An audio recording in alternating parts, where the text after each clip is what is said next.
record producer, music technologist, and a co-founder of Viva. We're a community-based project focused on amplifying the past, present, and future of Chicago house music culture, locally and worldwide. We produce a yearly music conference here the first week of October every year. We feature talks, panels, workshops, and events across 4 days, centering our programming around community, culture, and creativity. You can learn more about this with the tons of flyers that are out there, so feel free to take those with you. And I want to start by thanking some people. So thank you for Max and his team at Infamous PR for inviting us to do this and allowing us to collaborate with Horus and Art Music Fest, and for Smoke and Beers for having us. I also want to thank a couple of key people on this project. Thank you, Jessica, Fortune, and Twan for your help on this one. This wouldn't be possible without you two. So we'll start with that, and we're going to be talking about some really interesting conversations that really matter to our community, and we appreciate you all taking the time to come out and support Chicago house music culture. So I want to start with a piece of music that sort of inspired this whole conversation, and I'm going to hold this up real quick. You guys remember this record? Yeah. Mm-hmm. Any takers in the room? Y'all remember this one? Mm-hmm. Yeah, so I think I was 16 when this record came out, and I remember buying a gramophone on the wall, and actually I think I ran into Derrick when I was there that time. He would have been working that day, back when I was a really young kid in the city, and many of the tracks on this record became rave classics around the city here, in the Midwest and beyond. However, there was definitely one track that stood out because it dropped a bunch of familiar names alongside some unfamiliar ones at the time. Definitely sparked my curiosity to others. And so we're going to check out that track real quick, and if you know it, feel free to sing along. But don't sing.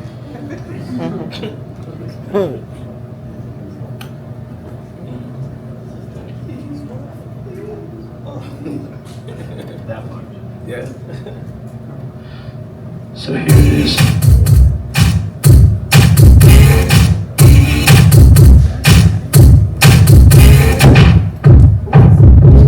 See, that's what happens when you get records. They just break.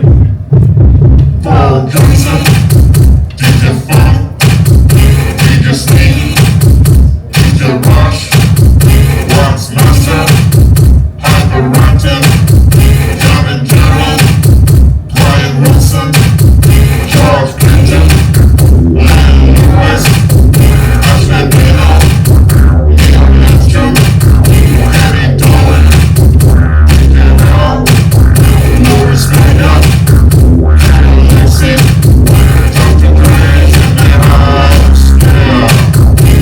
Amanda in the house, Kevin Arden is in the house, Jeff Mills in the house, DJ Dion, DJ Martin, DJ Slugo, DJ Zambolo, Reed Melville, John Mountain, DJ Nash, Ron Davis, Williams, DJ Tonka, DJ Snow, DJ Pierre, Mike Dillon in the house, yeah. Tom Edwards in the house, Norman Rooney in the house, Savio in the house, Love Slater, Derrick Carter, Robert Hook, Parris Mitchell, Derrick Carter in the house, Phats in the house,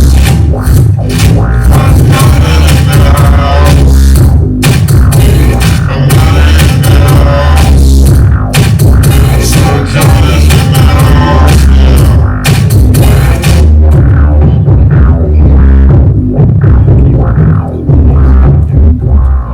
So that was inspired by two records, both from 1995. One called Ghetto Shout Out by Parris Mitchell, who is on his way here but arriving later, featuring Waxmaster, and this man to my right, DJ Slugo and Dion, RIP to DJ Dion, from a track they did called DJs on the Low. This record came out in 1997 on part of the album that we all know, Homework.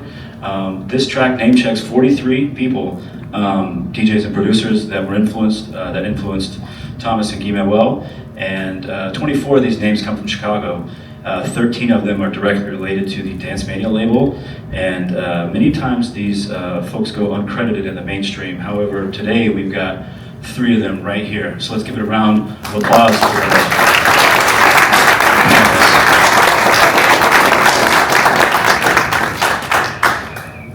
Short introductions, and then we'll get started with some questions here. So, to my far right, we have Mr. Derrick L. Carter.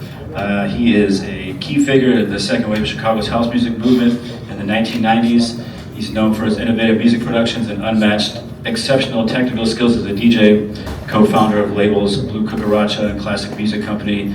He's translated his personal style, which is very fabulous, into his own pioneering genre of music known as boomty. Carter is still one of those highly regarded DJs in the world to this day. Let's give it a round of applause for Derrick.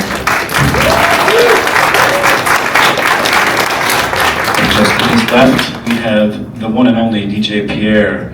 DJ Pierre, Chicago-born house music pioneer known for creating the actual genre of acid house music. His group Future, utilizing the TV303 and the 1987 track Acid Tracks, is widely credited as the first acid house record ever, giving the genre its name. After relocating to New York in the 1990s, he developed a wild pitch music style and worked with labels such as Strictly Rhythm, producing influential tracks as Generate Power. Pierre continues to create dance floor focused music on his Afro Acid label to this day. Let's give Pierre a round of applause.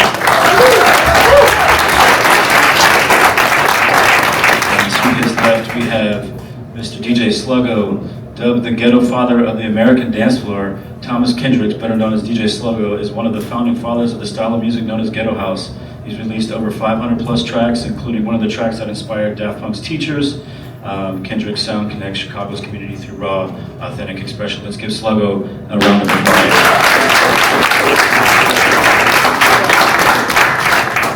So, like I said, we are missing Mr. Victor Romeo, Parris Mitchell. He will get here when he gets here, but we're going to get this started right now. So I will take a seat next to you, gentlemen. All right. So today we are going to talk about some of your guys' personal history, where you see yourself, how your careers have impacted the global music scene, especially dance music. And we'll start with you, Pierre. You created acid house and the movement with it in 1987. What sparked that sound in your hands when you were first starting that? Well, initially, we were like just struggling to find a bass sound that had the kind of timbre that we liked, the roughness, and we couldn't really afford to buy all the popular keyboards that Roland had and stuff, so we had like Casios and other things, and it just didn't sound right. So one day I had heard this bass pattern playing, and I was like, oh, I like that. And it was a friend of mine named Jasper G. He had a bass line playing, and I was like, okay, that sounds kind of thick. I think we can work with that. So we went and got a 303, which we found at a secondhand store for like $40, $50. And but one thing about me is like I was always that kind of person that when I get something, I just gotta mess with it and just kind of see what it does. I don't like to learn how it's supposed to work. I always feel like I want to figure out how I want to use it, and then through doing that, it's easy to find my voice in whatever I'm doing, because sometimes when you get too much information about how something is supposed to work, it prevents you from trying things because you already know that you're not supposed to do it. So I just started twisting the knobs a certain type of way to the bass line pattern, and it sounded interesting to me. It didn't sound like, because I get a little bored with the pattern just playing normally, so I'm gonna just do stuff while it's playing, and I started doing that, and I like the sound of it. So that's when Spanky and Herb, the other guy in the group, we were like, hey, let's do that. That sounds good. It sounds different. And at that point in time, being different and unique was the thing that was going to get you noticed in house music. Sounding like someone else was just going to get you talked about. where it's different today. Now today, everybody's trying to come in and sound exactly like what's already out there. So that's kind of like what made us come up with that sound. And little known fact is that it's not the machine, it's what you do to the machine with the 303. So the 303 wasn't made to make that sound as part of being a musical thing. So once we did that, the machine got popular and people start saying, oh yeah, that machine makes acid. And I always try to tell people acid really is the twisting of the knobs while the pattern is playing. It's not just the pattern playing straight by itself, but today it kind of morphed into anything that you do with the 303 is acid, even if it's just a regular bassline pattern. How did you know with acid tracks, like when that record was done, like when you're ready to hear it out, play it out, or? Well, that's a funny story. So, everybody went to the music box. The music box was like, as far as when you're making the tracks in house music, it was the most popular club because Ron would play stuff much faster. He had like a really gritty type of vibe and atmosphere in a music box. So every time we tried to make something, we always wanted to make something in our minds that Ron would play. So it had to be different for Ron to really bang it. So, we would go in and everybody would record his sets on micro recorders. So one day a friend of mine was playing this track from this DJ set that he recorded from Ron, and he kept saying, man, you ever heard Ron Hardy's acid track? And I was like, no, let me hear it. And when he played it, I was like, what? I said, that's not Ron Hardy's track, that's our track. And he was like, man, what you talking about? That's Ron Hardy's acid track. And I was like, I'm telling you, we made that track. And he was just like, we was tripping. So I pulled out the cassette and put it in the player. And he was like, y'all made that? I was like, yes, everybody's calling it Ron Hardy's acid track. So that's how the name got connected to the song. And I was like, well, I'm not what do you call that? I'm not a genius in selling something, but I knew enough to say, well, I better keep that acid on there. And I just called it acid track and took the Ron Hardy part off. And that's it. So, I mean, people don't give Ron enough credit for not only acid tracks, but I just think that grittiness that Chicago has in terms of you have the grittiness even in the more soulful disco house type stuff. He still brought that energy. And I think like Fingers Inc.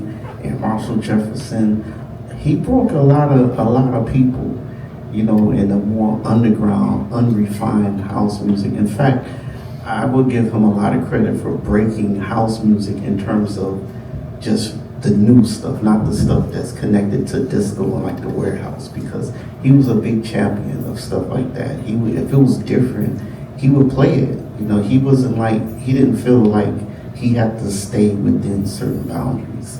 And I think that was really important for us as a group. Yeah, that's that sort of raw, youthful energy at the time. What about the sound of Chicago, Derrick, shaped your sound at first? Hello. What do you mean? What about the sound of Chicago? The city has a sound. Yeah. Just being out every day, running into people, seeing how you live. Like, there's a sound to that, a rhythm.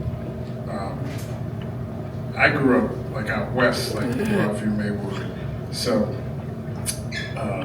it was mildly different. I'd have to take the 301 bus down Roosevelt to the Forest Park L stop, and then take that downtown and go to Imports, go to Loop, go to Rose, hit all the spots downtown, go to what was that other place? There's another place down there, a small place. But just like being in there, I would spend my whole Saturday just sitting in there and like, you know, pretend to be looking at stuff, but really be listening to stuff, trying to figure out what this is, like what I can get with my $10.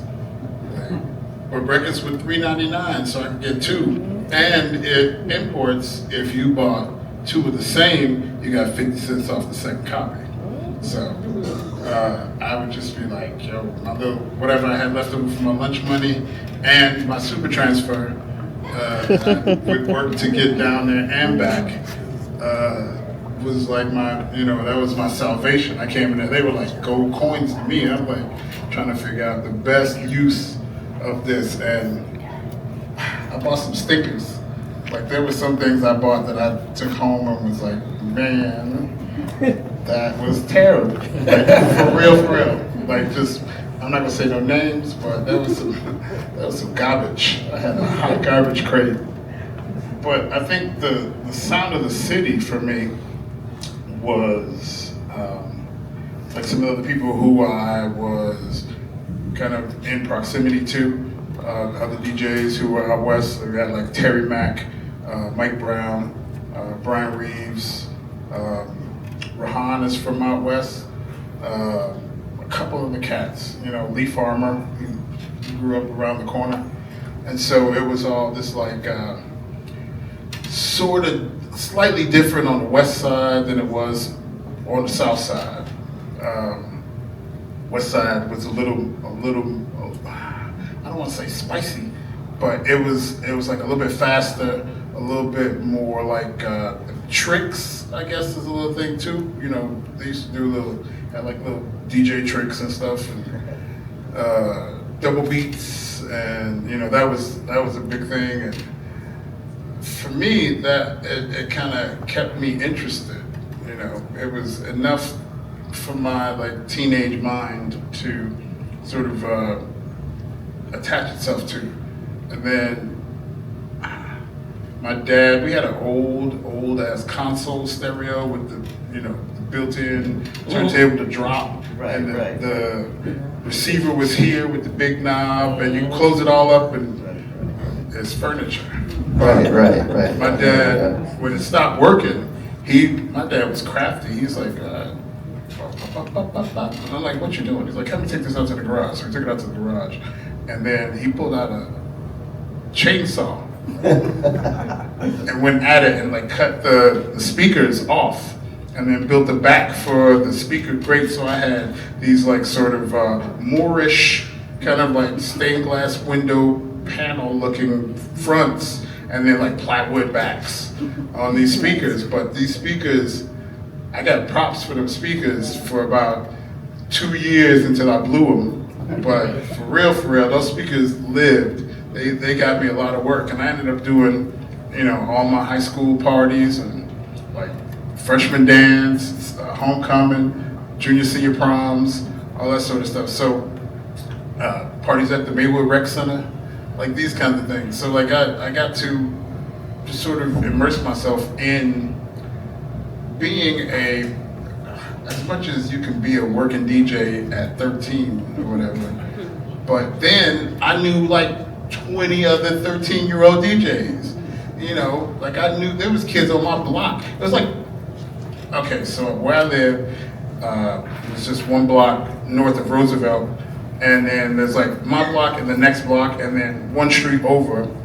There was like, man, probably like 12 kids who DJ, and we'd all be in somebody's garage on the weekend with the door up. We did it in my garage one time, and my dad had a '69 Mustang, Mach 1, and somebody dented it and put a little dent in it. My dad put the kibosh. No, never again. But I mean, it was like, you know, there was a little system of like everybody's doing it, get in on it, you know, and we all just kind of did it. We'd go down and pop up at Imports or Loot, Rose, and get some things, and then bring it back like, ha ha ha, you know, I got the last one. Like, no you didn't. Like, oh shit, damn. But it it was good to sort of like be in the city, in a city where that's possible.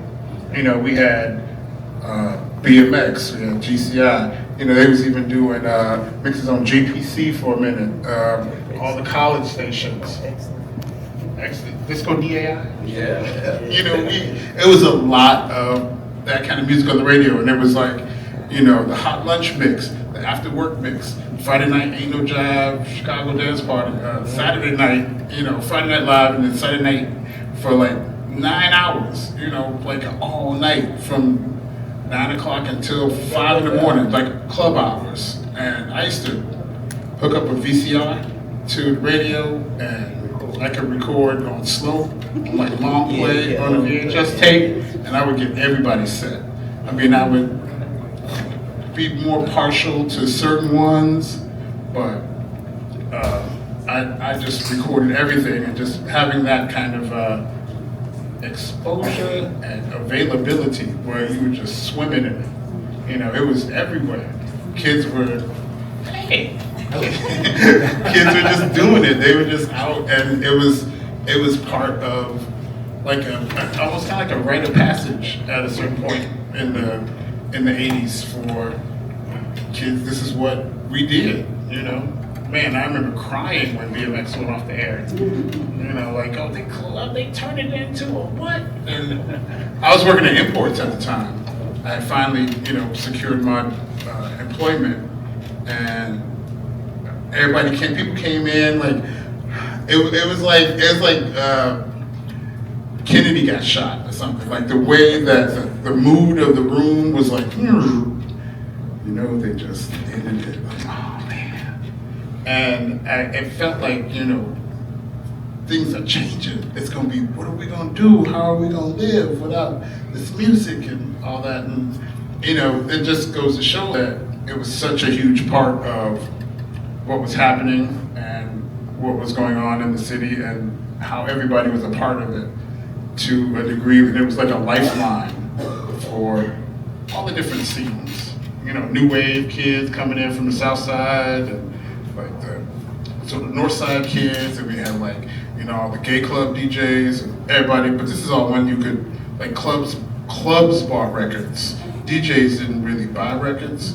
DJs had records, but clubs bought them. So the main resident would come to the record store with a check from the club and buy records for the club, and the club would just have them in the booth, and whoever was playing would have all the records to play, whatever. And like that was great for the city. You know, there was music everywhere, and it had an impression. It did a thing. Absolutely. I have a question for you, Derrick, but before we start, our other distinguished guest, Parris Mitchell, just arrived. Let's give him a round of applause and we give him an introduction. Help you, Derrick. So, Parris Mitchell, aka Victor Romeo, is creator of one of the tracks that inspired Daft Punk's Teachers earlier, the Ghetto Shout Out, which we will play at the end of this. Mitchell's pioneered raw tracking style of house music over the last 30 years, and since 1987 he's served as an A&R and producer for the iconic Chicago dance label Dance Mania Records, and has released many influential ghetto house and juke records, and still to this day continues in that style. So let's give Parris Mitchell a round of applause.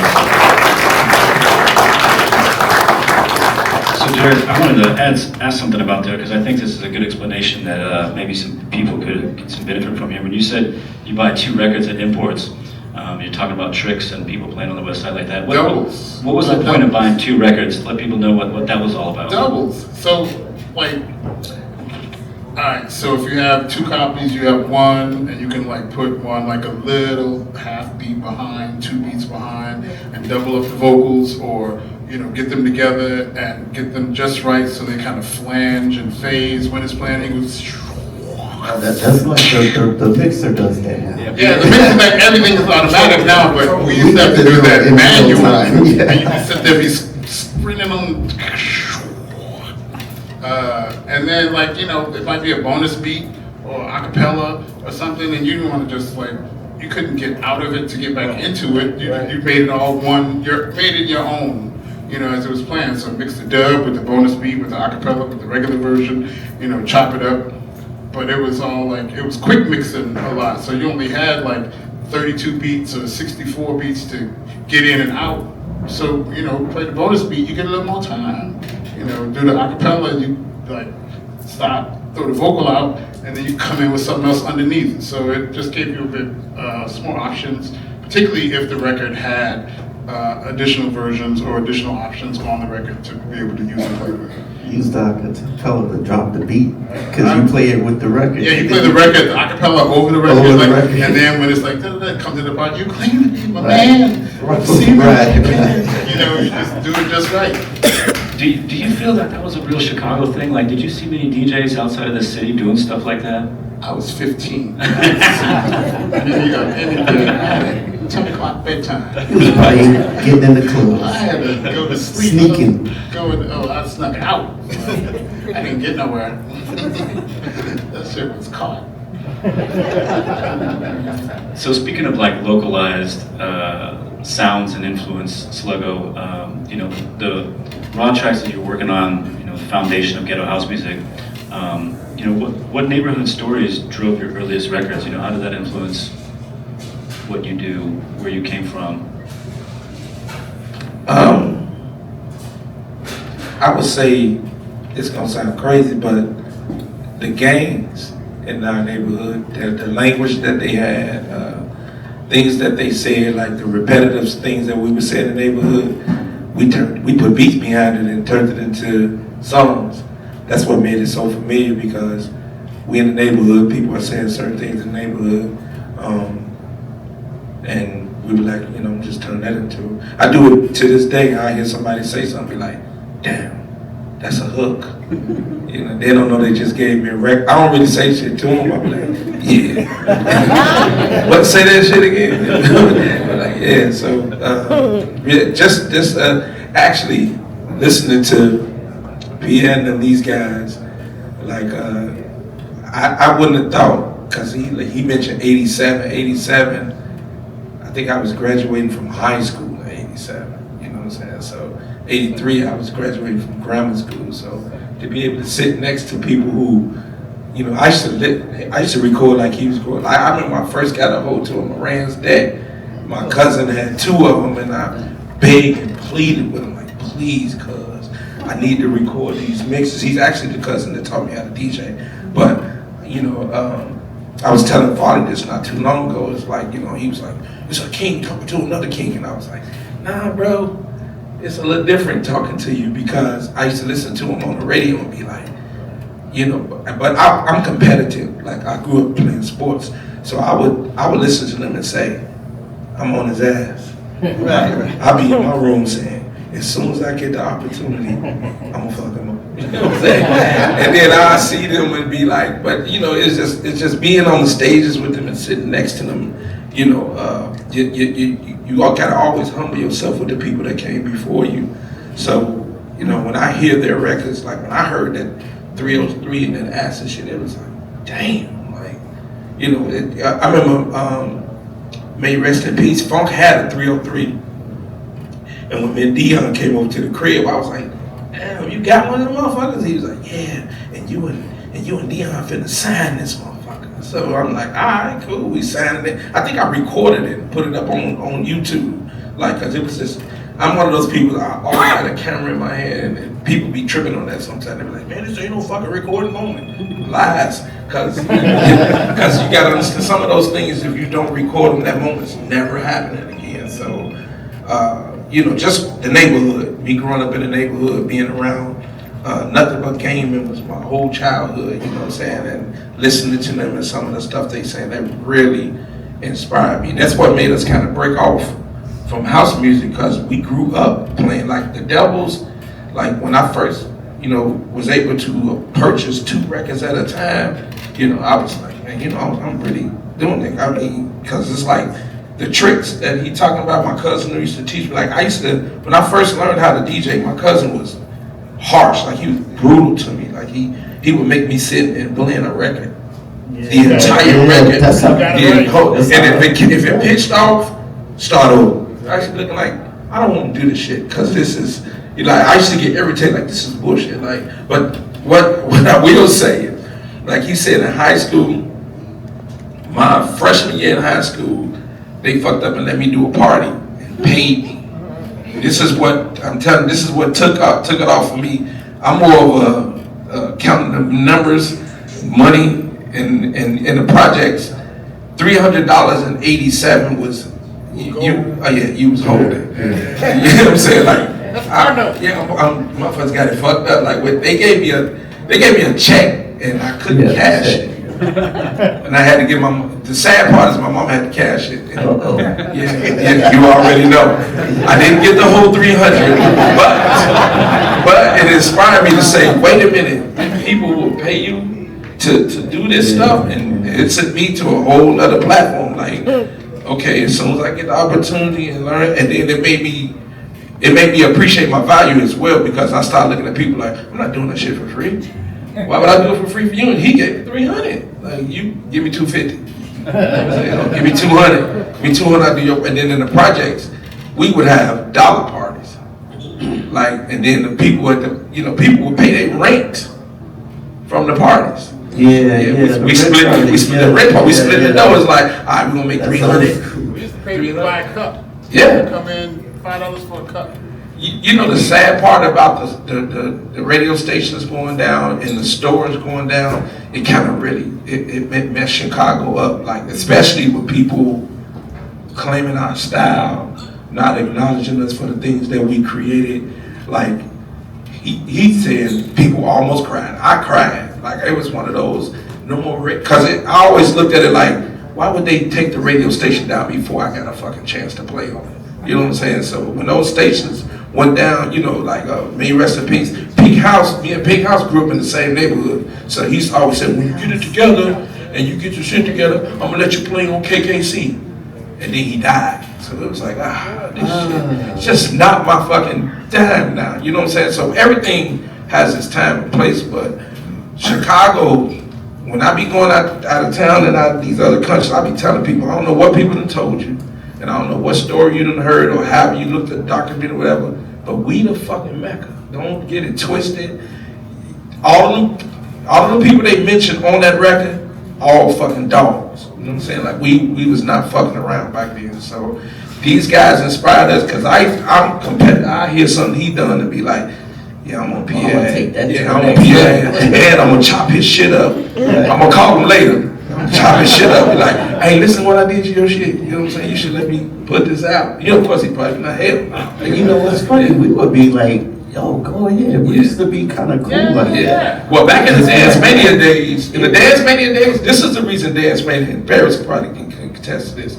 We were so competitive with each other, and then Ray was a send-off cat. Like Ray, we come in the door and Ray be pointing. Hey, Slugo, your record doing good. You know you the man, right? And then I came in there one day and saw him telling Funk that. It was like, this motherfucker telling all us the same shit, you know what I'm saying? Gassing us up, you know what I'm saying? But, I wish Ray was here. Like, Ray Barney, man, like, I wouldn't be who I am today. I don't know about nobody else. Ray Barney opened them doors and I kicked them motherfuckers down. Like, you put it home. When I first saw my first vinyl, I was like, can't nobody else tell me shit, like nothing. I have a record. And when you able to look at a record and see your name spinning on a record after watching and playing all of their records and looking at their name and saying, one day, this gonna be me. You know what I'm saying? So that outside of the game, people and shit like that, these guys inspired me. So watching them and, then being able to come in and see in Paris and him saying, yeah, I just did work here. Yeah, I'm gonna do it for you. Back then we was cool with, hey, send me the samples, let me do it. I don't know about now, shit. It's all messed up now. Well, on that competitive vibe, we used to call each other on the phone. Yeah. You hear this? This is gonna kill that record. Oh yeah. This is gonna blow us out the box. Dion was notorious for that shit. Like he would call me and Bill would be like, man, that white guy, that shit ain't nothing. Listen to this. Right. We listen like, right. And then me and Milton at one point stayed in the same building. I was on the second floor. He was on the first floor. We stayed in the same building on 74th, right off Stony. And, we thought we was really, Dion was a dog, bro. Like, Dion would, his competitiveness, and he'll make some shit in the bass lines. We just be like, yeah, let me go on back in this front room, cause this motherfucker not playing. You know what I'm saying? So, and then he was the freakiest motherfucker I know. He would say shit on record that we be like, I'm I'm not saying that shit. I'm saying like, yeah, Dion would say shit on record, I'd be like, you just gonna put your whole sexual life on record? You know what I'm saying? So, and then Milton, I wish he was here too. Milton had a record, and this record had me and Dion in a frenzy with him because he put his daughter, I think she was 6 or 7 at the time, and I don't know if y'all remember the record, it says, put it in my mouth, in my motherfucking mouth, come and eat me out. And we looked like, hey, who's that? And he was like, that's my daughter. Motherfucker, no. Like, yeah, we talked, Ray will tell you, me and Dion was looking at Ray like, hey, don't put that record out, man. Like, I can't even listen to that. she's a kid. And when I'm talking about little girl, she couldn't have been no more than 7. And we was looking at him, why would you get her to say that? He was like, she wasn't nobody else in the crib, I'm like, fucking on that music. Crazy. But yeah, that's the type of shit inspired. That's the type of shit inspired Ghetto. And that's one of the reasons a lot of people don't fuck with Ghetto House, because they were saying we was, Paul Johnson, may rest in peace, coined us the bastard children of house music. Because we was just reckless with that shit. Like, he's like, yeah, you motherfuckers is, shit y'all saying on record just don't work. That shit don't work. Until it worked. And Parris, what about you? You know, as we transition to talking about what shaped your voice in the Chicago scene, you know, where were you coming from? How did you get involved with Dance Mania? Where did you start? I met Ray in 1987. I came off the music. I was in the band. I played guitar, played piano. My grandmother was a gospel pianist. My dad was a jazz trumpeter. And I was really into disco. Wasn't really into, as a matter of fact, I didn't like house music because I was into disco. I used to write charts out. So when I heard house music, I said it was cheesy because it was, you gotta remember, I started making records when I was 16. That was 1980. So we didn't have sequencers, we didn't have drum machines. Like if you go on YouTube right now, there's a record we did in 1979. I started guitar at 12 years old. So we were, just like everybody's disgusted about Slugo and all this stuff, we were disgusted by MIDI and drum machines because we felt that, you know, people who have no business doing music are gonna make music now. You know, we felt like, man, we're getting cheated because we spent all this time learning how to perfect an instrument, play an instrument, and when we finally get to the point to where we master it, now people are making records and they don't need to know music. So I didn't come from the DJ perspective, I came from the musician's perspective. But when the Rome do as the Romans do, I'm in Chicago, I didn't want to go to California, I had an opportunity. And I said, no, let me see what's happening. There's a good friend of mine named Vince Lawrence. He gave me some studio time and he told me, go in there and do what you read Hines and Vince Lawrence. And I said, well, I made a couple of R&B demos. Now I'm not going to California. Let me see if I can make one of these house records. So that was 87. So I said, okay. I made one, and this guy named Larry Sherman from Trax Records who tried to, matter of fact, Pierre, you know about this story. Larry Sherman tried to rip me off. So I told Vince, I said, man, I'm not dealing with this guy. This guy's crazy. So he picked me up and took me to Ray Barney. He introduced me to Ray Barney, and I made a record for him.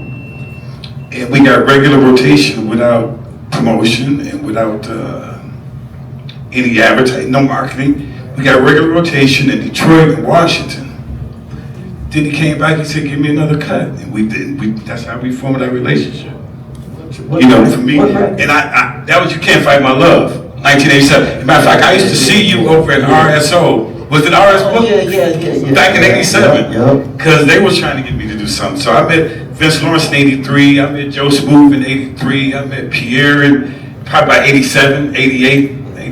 So, but I didn't come in as a DJ. I came in as I'm a guitar player. I came in, I didn't learn how to DJ until 89. Still ain't played no bass line for me yet. I got the Slugo.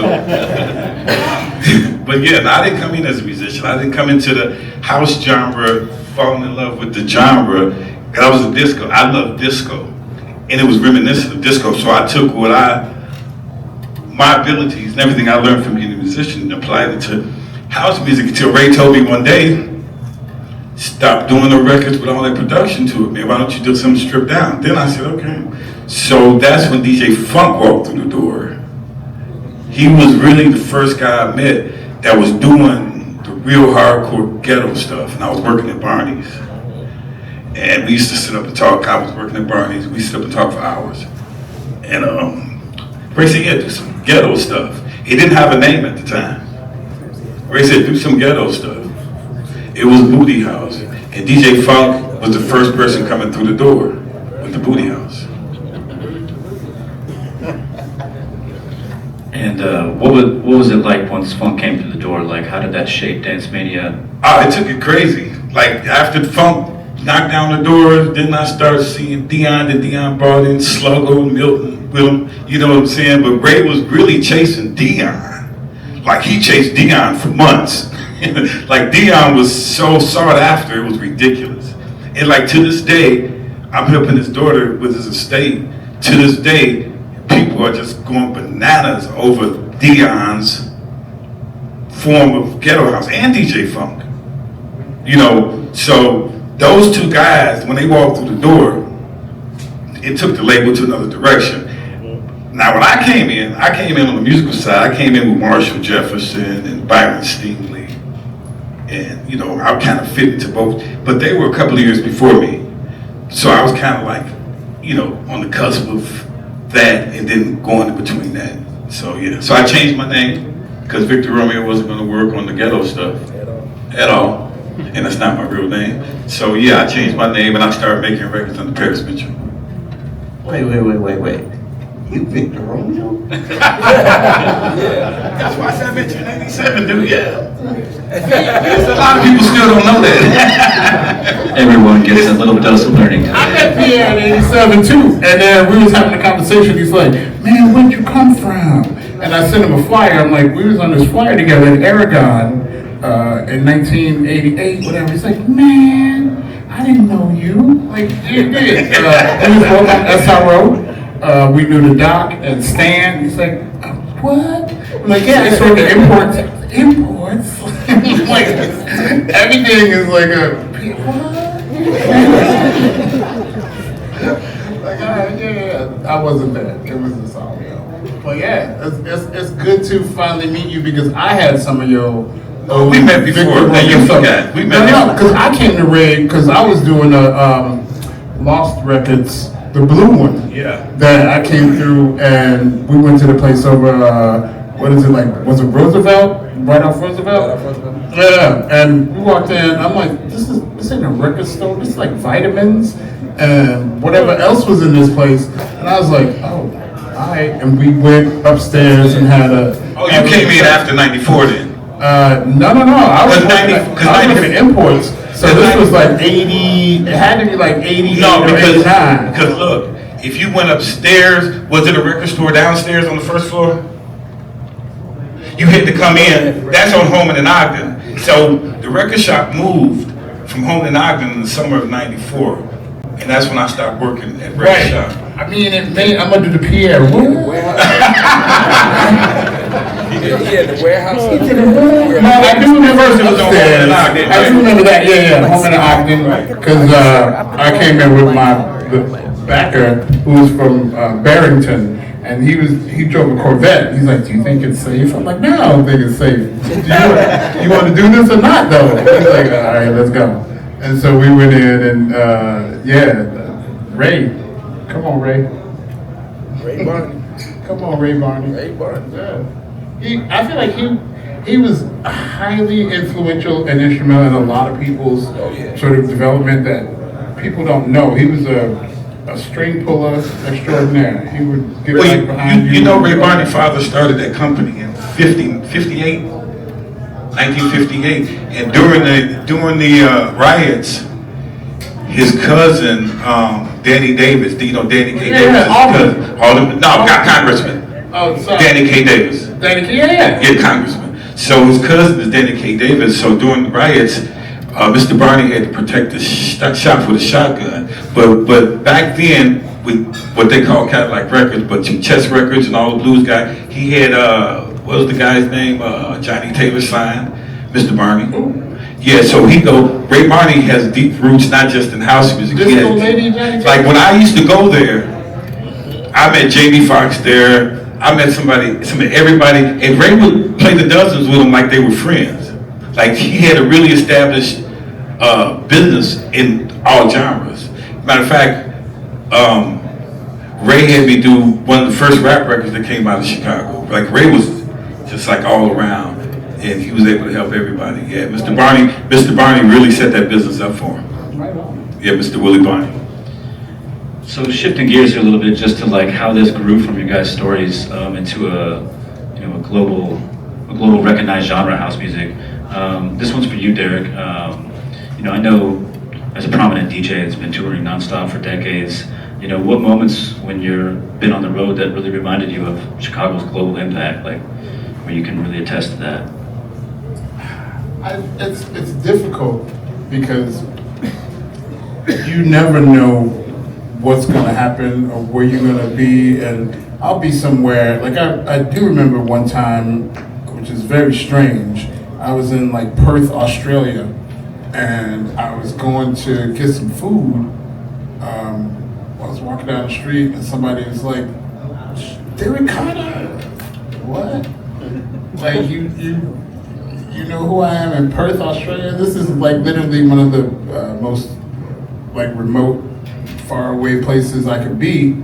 And somehow, before I got here, someone was able to put it together that knew who I was, what I looked like, and why I was here, kind of thing. So I think Chicago provided a vehicle, a propulsion, a kind of thing that Slugo was talking about the competition. Man, we had our little DJ crew. It was me, Mark Farina, and Spencer Kinsey, Gemini, and we used to go crazy about trying to get the best records and do all this stuff, but it honed our senses and made us fighters. Chicago will make you a fighter. Chicago will make you like, hold up, check this out. Like every time, it will always get your senses sharp, and you can take that on the road all day. Plus, it's like I was saying, when I was coming up, there was 12 other jocks on in my direct neighborhood. I got to beat out all 12 of them and be better than any of them in order for anyone to even look at me. So and so was over here. We had this kid Ahmad who was dope. It was twins, Alfred and Ahmed, and I was like, yo, I can't beat two of them, but I had to, and it was crazy. But Chicago. It's here, so you can take that anywhere. I mean, I've lived full time in the city since like 86, 87, and man, just like people are like, you weren't born here, you was born in LA. I'm like, that ain't my fault. I didn't have nothing to do with any of that, but I got here and I loaded in. I got my job. I used to be, one of my little secrets is that I used to be Julian Perez's tape boy. So he would do his like mixes and stuff for BMX, and I would have to write down the counter where he would make a mistake, so you can go back and edit. So it'd be like this little thing, and I 127. Just write down all these mistakes, and then he'd go back and edit them, fix them up or whatever. And then I would ride with him to the BMX offices or the studio right in Oak Park Avenue and whatever it was, Washington. And we'd drop off the tape. Farley, he would be mad because Farley always wanted to mix live, and he said Farley was lazy. Farley didn't want to make tapes, he just wanted to go in there with some records and mix live. I'm like, that's what kind of makes it nice, Farley didn't have it with his thing playing, here it comes to save the day, and just popping off. And so yeah, I would meet all these kids, and it gave me like a wow. I was literally maybe 18, and out here doing it. So Chicago kind of like, it raised me musically to believe that I could. And once I believed I could, then you can't stop that, you know, especially in a young person. If you teach them that they can, I didn't have a lot of that growing up. People would just discount me or whatever. I was a weird kid, you know, blah, blah, blah. But once I found and something that allowed me to go ahead and put my whole feeling into it, stop, move. I beat out twins to get here, like whatever. You know, it was real. Pierre.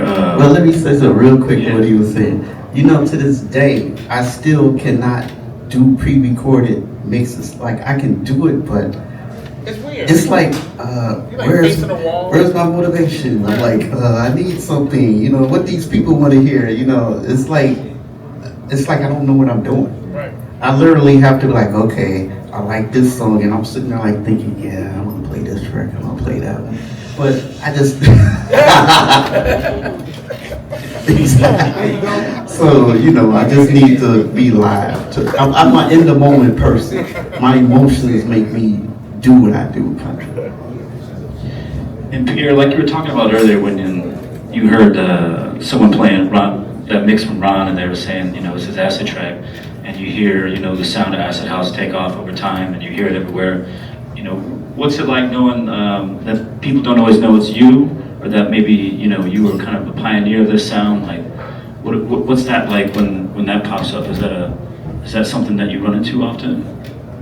It's crazy, man, because you're somewhere, and these people. I could be in a store, I could be wherever sometimes, and especially when I'm in Europe, and I'll hear that acid sound come in, and it's got the name attached to it, and to realize that the first track we made, the very first track, was acid track. It's not like you made a few tracks first and then you came upon something. So the first song we made was this song that did all of this stuff. And you named it. I mean, I didn't come up with the name acid, but we put acid track, because acid, first of all, it wasn't even a thing in Chicago. It was just another track, you know, but that's another conversation. But so it just went into this whole big thing. And then at the end of the day, you're like, you feel like, shouldn't I be like the king of the world or something? So you're like thinking, I did do that. I'm pretty sure I did. But so it's kind of like a cognitive dissonance to it. So you recognize it, but then you don't. People book you. They're like, oh yeah, DJ Pierre. And then like, okay, here's your fee. You're like, wait a minute. I thought I was that guy. That guy that you was like, oh, that about. Yeah, but how many followers you got? I'm like, I don't have 1 million, but that's the problem. I'm like, so it's weird. So it's like doing something, but feeling like you're not properly being recognized in certain ways, but you are, but then you're not. It's like they're like pulling back and forth. It's like, okay, you know, give it to me already. So, but yeah, but I still feel like what I really get out of it is that you know what you did and the legacy you left. And that right there supersedes everything, because you have many artists that made so much money or was an icon at one point in time. 10 years later, they're like nobodies. They're what they've done. You don't really remember them. But I know that what I did and what I was involved in will be talked about for like years and years and years. So I'm definitely thankful to that, because I believe that's why I'm still, as a DJ, I know that's why as a DJ I'm still kind of relevant, because I'm attached to something and they have to keep circling back to me. So. And Slugo, for you, I mean, when it comes to that, like, you know, that punk record we heard, name drops a bunch of their inspirations. You know, what do you think the industry's responsibility is for cultural attribution? What does that look like? This is usually where they kick me off the So Let me go to Daft Punk first. Ray Barney actually was the person who introduced us. They came to Chicago, and Ray had me, Dion, and take them out to eat. We ate. We showed them the Chicago hospitality. We actually took them to the building, showed them the neighborhood, things like that. They were terrified. But this is my problem with them and I have a problem with them and a few other bigger people in the industry, because we did all of that when they came here. They recorded the record, put us all on the record. I didn't actually find out until I was in Gramophone before Mike owned it. So people were like, "Oh my God, you're on the Daft Punk record. They said you were, such name," and I was like, "The who?" Because we didn't know who they were. We had no clue who they were. We were just doing what Ray told us to do because he's paying us. So I don't know if they ever booked Pierre or ever booked Derrick, but or none of the people that they said on the record. But I just know that if these people, and you said it was 44 or something like that on there, and these people inspired you to be who you are, and then you don't come back and pay homage to none of them. That's the problem I have with them and a few other people who I've gotten in their DMs and said, "Man, I did a remix for you. Some of them I did for pennies. You know what I'm saying? Just on the strength, it was, respecting the game and respecting who you are, and I want to do this. I love music, so I want to do it anyway. But for you to come to my city, or come anywhere close to the city, or be doing what you're doing, and then not even acknowledge us. Like, I know a lot of these big guys that people, it's sad we got to go to other countries and other faraway places for people to say, "No, you're an icon, you're a god." Then you come to the crib and they be like, "Huh?" You know what I'm saying? Like, I don't know. I done said this to you on plenty phone calls, Andrew. I just don't get it, bro. Like, and the reason the reason I'm speaking out now and even more angry is because of the Dion and the funk situation. You know what I'm saying? Like, I'm watching people abuse the shit out of their music. These are my homies. You know what I'm saying? I'm watching these people take their work, abuse their work. People like Parris has to fight for his, their legacy and stuff like that. Like, I went to war with cities. Like, people saying, you ain't gonna be able to come here. I don't know about that, but, because I done call people out, you know what I'm saying? Like, it's people who own ghetto house music, some of the masters and stuff like that, and they never had shit to do with the sound at all. Probably didn't even fuck with the sound. Didn't even give a fuck about us, Like, when we was coming up, I'm telling you, they didn't fuck. Still to this day, it's a lot of festivals we played at. It's a lot of clubs. Shit, I think I've only played in this motherfucker once, in this club, and that's because of Geo. So it's like, how is this sound such a great sound everywhere else except the fucking crib? You know what I'm saying? Especially like, even when, I called Andrew like, "Hey, I saw the arc on there." He was like, "Yeah, bro, Andrew's the Slugo, just calm down. Just calm down." Nah, fuck that. You know what I'm saying? People be trying to stop. I do have a problem sometimes. I be spazzing the fuck out, but it be like, bro, like, you be tired of that shit. You be looking like, man, I put all this fucking work in. It's just this 30 plus fucking years. And then you be standing up on the face and people say some shit to you like, they just flew a motherfucking in from the UK. Gave him 30K. He down at the Wit, some motherfucker, where eating fucking good. And then they look at you and say, "Well, the budget's a little short now. So got maybe a couple of grand for you, and give you a guest list maybe, and some drink tickets." And you look at the motherfucker like, and then you in the room with the person they done gave the 30 to, and he's happy. He got his crew with him, and they looking at you saying, "It's a great fucking night." It's not a great fucking night, bro, because you eat, you able to, like, y'all correct me if I'm wrong, but that shit is not cool. You know what I'm saying? It's like, we have to, I can take it in another place. I can take it in another city. I can take it in another country.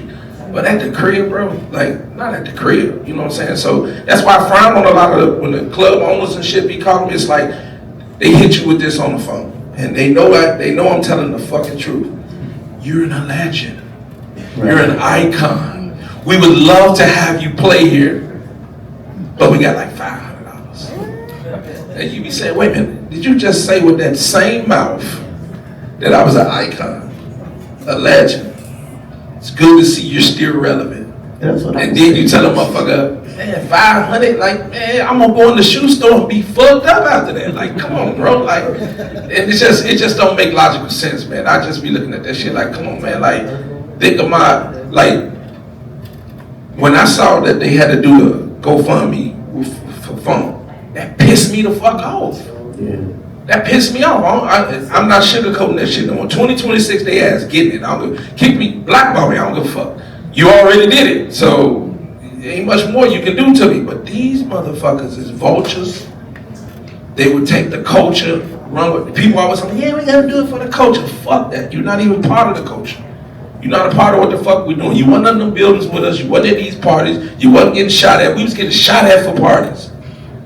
Motherfuckers trying to, come on, man. Like, and when you go through that type of shit, and people who grew up in Chicago know what the fuck I'm talking about. Like, every time you go to a part of Chicago where we would come up at, you was risking your fucking life. You know what I'm saying? So, like, so it's like, and you still, it's 2025. You gave me $500 for a party in '98. Think about that shit. You gave me a $500 for a party in '98, and it's 2025. You offer me the same fucking $500. Yeah, and it's not even worth $500. Yeah, you looking at this, you said, yeah, but it's on 63rd but you know, in the place you come from, a lot of times you get valued less because people they just see you all the time. Oh, he just like us. It's like if someone sees you and they like, I like that, and they become cool with you, and then like some months later, you ain't like that to them no more. They talking to you like. I don't blame the people though, Pierre, because people gonna be people. Right. Like I tell my wife this all the time. When you dealing with a human being, you dealing with the most unpredictable motherfucker on the planet. Am I lying? You tell me I'm lying. When you dealing with a human being, until they're in a particular situation, you have no fucking clue what they're gonna do. Period. You back a motherfucker in the corner, you saying, I ain't know he had that in him. Like he fucked them people up. Like went crazy. You saying he was always scary. Yeah, you backed him in that fucking corner. So unpredictable, especially women. No disrespect. Women are the most unpredictable motherfuckers on the planet. One day she cool with you, the next day she trying to kill you in your fucking sleep. So, my brothers, y'all know what I'm talking about, right? Yeah? But just get your ass out of here. So, yeah, he ain't here with his girl, that's why he said it. He's scared. But I'm just saying, we talking about morals and values. Respect. Not even just morals and values, I'm talking about fucking respect. If I put the work in, respect that I put the fucking work in, and pay me accordingly. You understand what I'm saying? Then get mad. I'm talking about these promoters, man. Man, if you can see some of these emails of me going back and forth with promoters, man, I be really want to say, hey man, who the fuck is you talking to? But you don't be wanting to fuck shit up. You know what I'm saying? You be looking like, it's in the UK, I don't want to fuck this up. You said that though. Yeah, oh no, listen, I done been in some environments where giving them that Chicago shit changes the whole room when the motherfucker say, hey fam, I don't play like that, I will fuck you and him up. Motherfucker, no. Is it anything we can get you, you know what I'm saying, to calm you down, you know, like, are you okay? I done been to countries where motherfuckers saying, is all your hospitality shit straight because we heard that, you know, like, you get upset. Like, nah, I done had motherfuckers say I'm difficult to work with, none of that. It's like, nah, bro, we got a contract. And on the contract, you see my fucking rider. It shouldn't be shit missing off the rider. Well, we couldn't find it. Well, you don't think you should have told me that before I got here? Right. You know what I'm saying? Like, what the fuck? How long have you had to look through this and figure this out? 2-3 months. Right. Be like, or you would be like, Right. 6 months. I done been to places, it's been 6 months we done did the contract. We get there and they be like, yeah, so, the cookies you wanted, we couldn't find them. Be like, in 6 months you couldn't find these motherfuckers? You could have had it flown in by this motherfucking time. But and I don't have a difficult ride. I find it easier to get mad and snap at my manager and let them deal with it. But here's the crazy part. It's a good cop, bad cop. I done snapped at managers to the point, I think my last 10 years, Pierre, I've been self-managed. Yeah. Cause these managers is bullshit motherfuckers too. Yeah. It's like the shit you get on, cause they be smooth. Get on the phone, don't be want to argue, don't be want to fuck the relationship. No, fuck that relationship up because these is bullshit people, and if you let a motherfucker bullshit you, they gonna bullshit you. So I get on the phone and be like, hey man, this is what I want. I ain't coming. I tell them I'm not getting. I take your deposit and I get on the fucking plane. Like don't play, cause I know some DJs from Chicago who did their ass dirty. Like I mean. Did they ass, man, I'm talking about $8 grand. Be like, we'll work it out. Shit, I can't come to this one.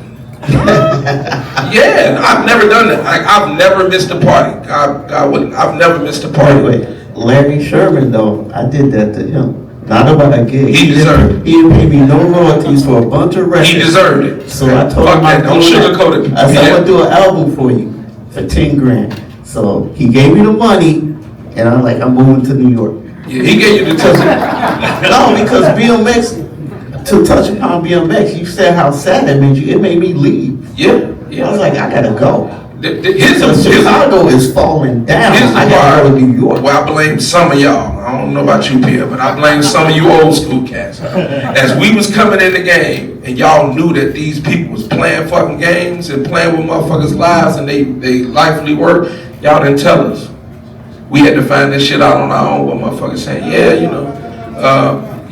Who said that? No, it's the truth. It's the truth. I found out just like y'all did. And I was on the same level. I was on the same level. Well, that's what I'm saying. That's what I'm trying to say. Like, people get fucked in situations. This is the problem. And me and Godfather had this issue. Woo! Yeah, I say what I said. Me and Godfather had this issue where he sent me a contract. But no. I'm gonna go on his defense though, cause he sent me a contract, right? And luckily at this time I was at a company called Seawall with Traxter and Twister and Do It Down. We was all signed to the same label, right? Right? See, you already know. So we all over there, and Traxter, and we had a lawyer over there that knew all of the business. So I was fortunate, cause it was like motherfuckers over there who knew the business. So when he sent me the contract, they was laughing at the motherfucker like, the fuck is this? And they breaking it down to me, showing me this is bullshit. He trying to fuck you here. This is bullshit. Alright, so Traxter and the lawyer restructured the contract and sent it back. He immediately signed off on it.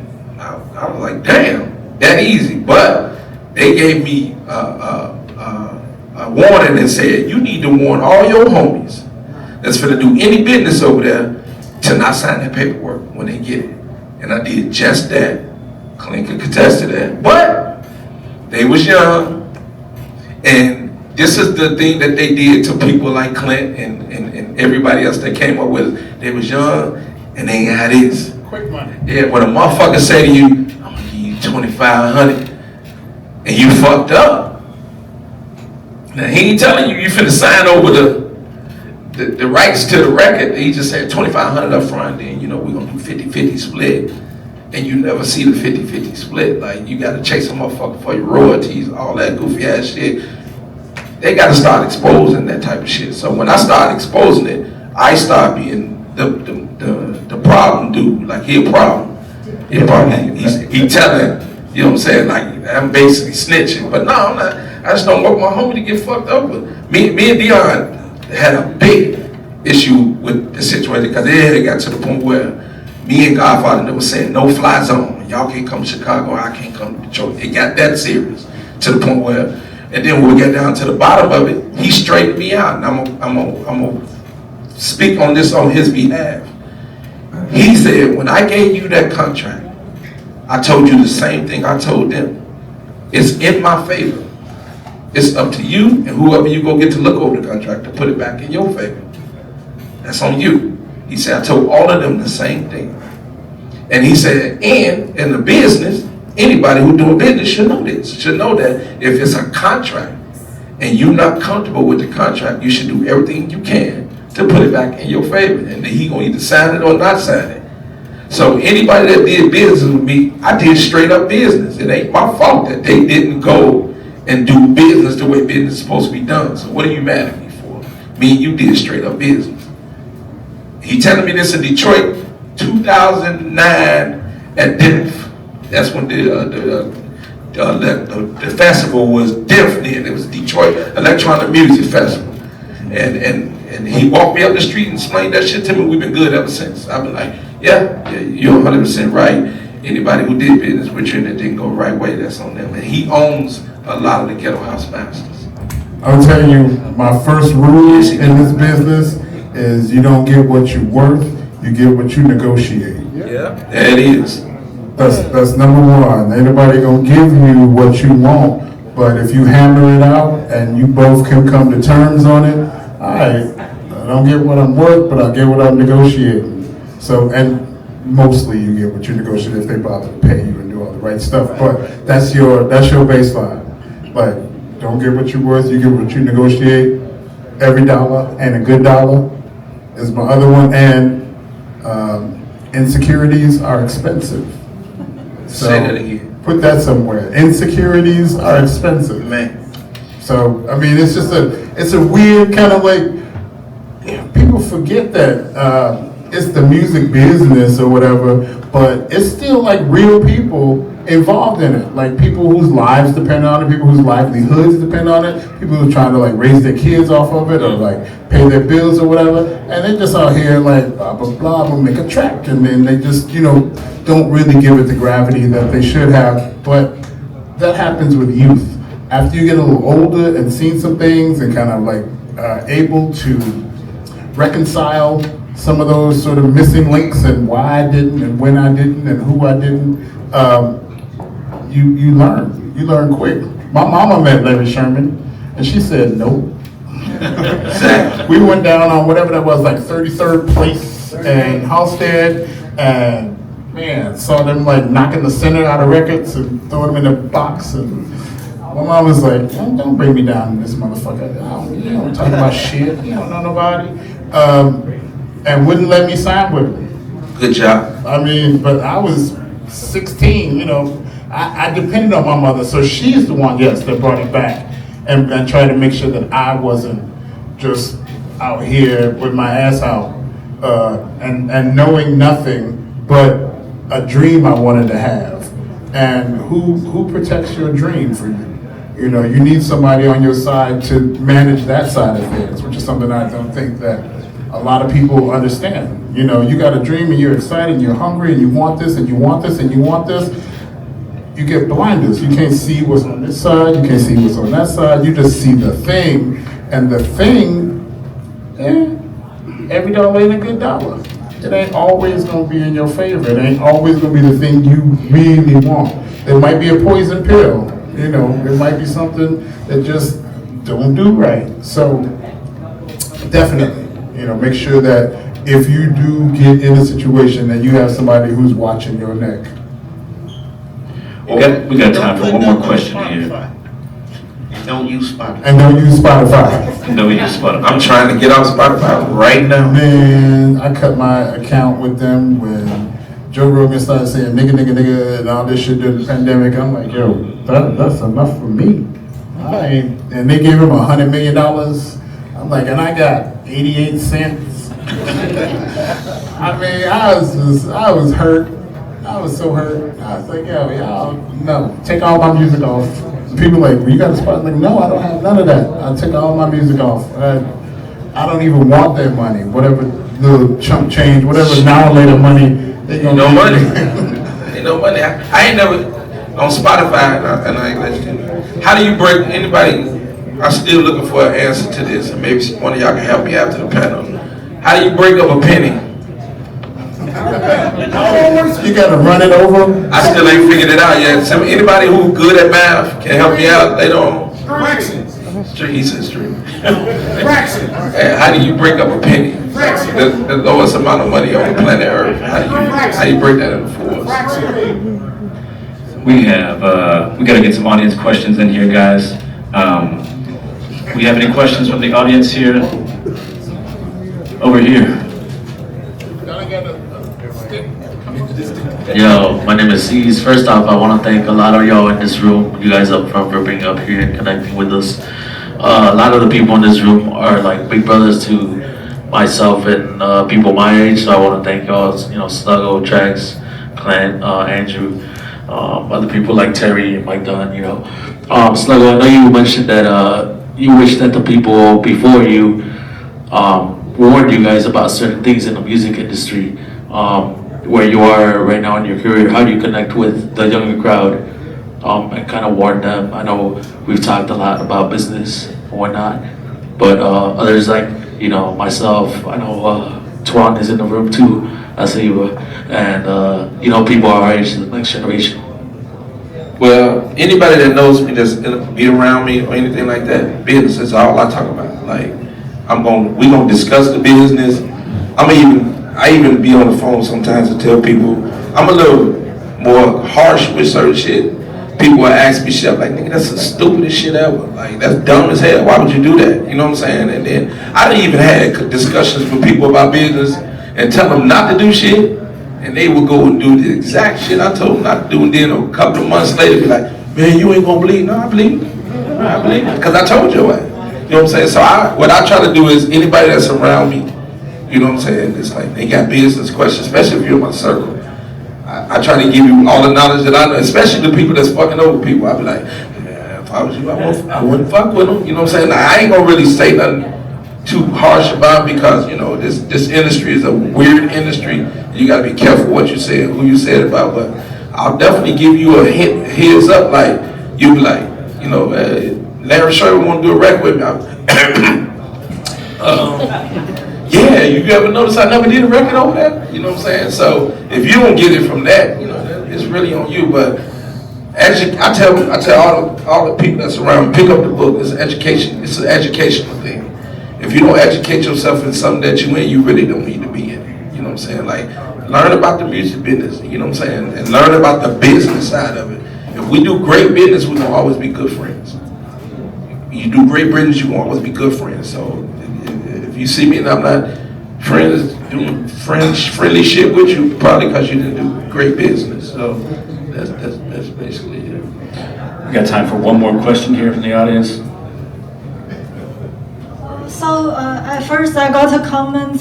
So the children today, they're still struggling with their money. They also need money for transportation, lunch and music, because even these days Chicago doesn't really build the public transportation accessible for the kid. And the west side and south side, they can't really party together like the old days. We don't really have safe block parties. But I think you have the power as the OG to kind of reorganize that. And I will go to the party if there's a party. But anyway, I have a question for the guy with the beer belly. I'm talking about you, Victor Romeo.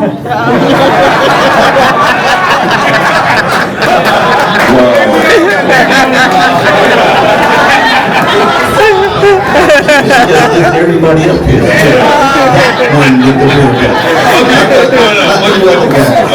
So, if you could time travel and write a new track for the 15 years old Victor Romeo, what will be the name of the track? It will be disco or house, because back then you don't like house music, but from an older self, like if you can rewrite something for your younger self, what will be the name of the track? That's my question. Thank you.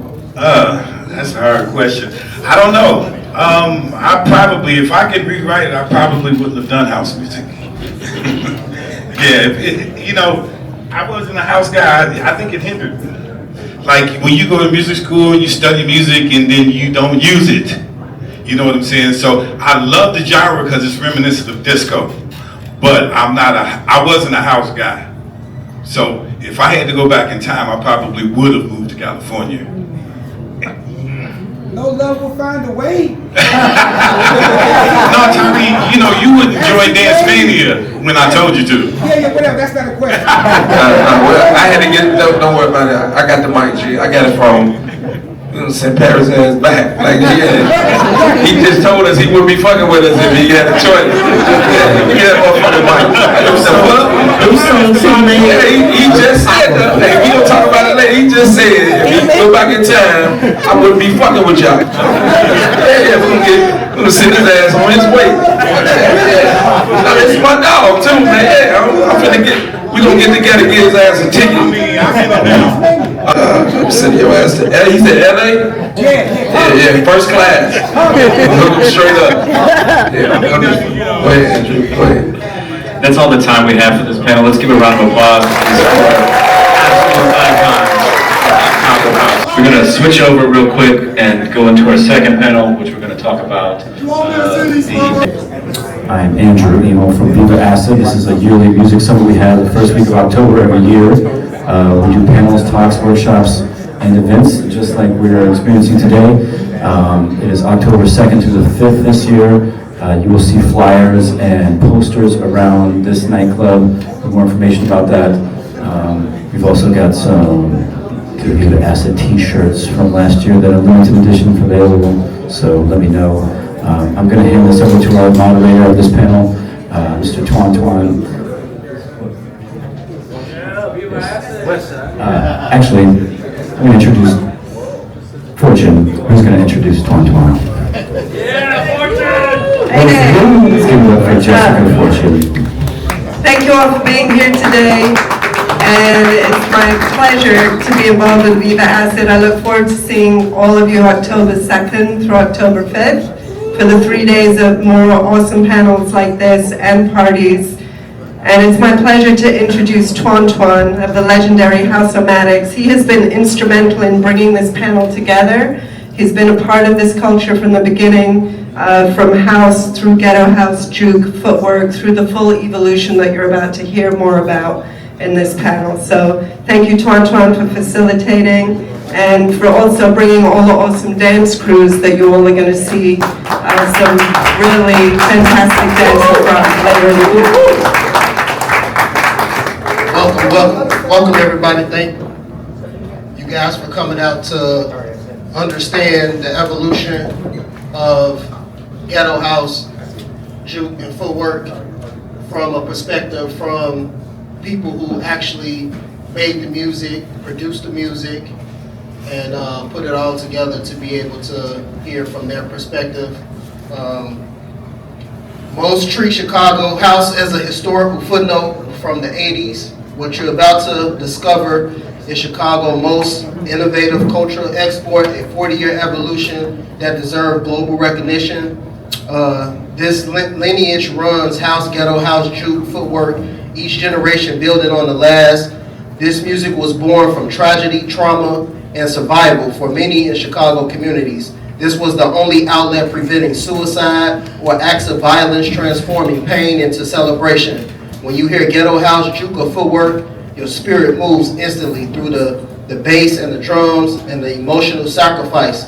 The music automatically captures the soul because it carries the weight and power of our people lived experiences. And so in this particular panel, we represent 4 decades of underground innovation. And let's give it up for that. Yes.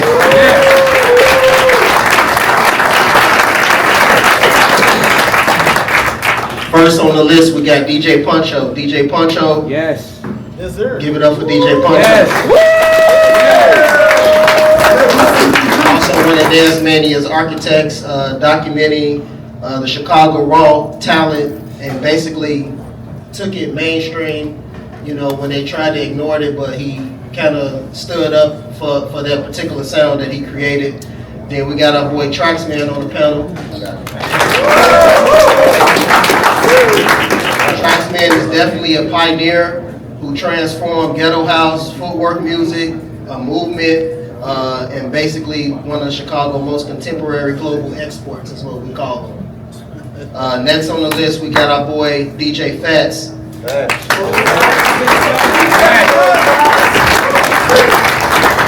Also, media.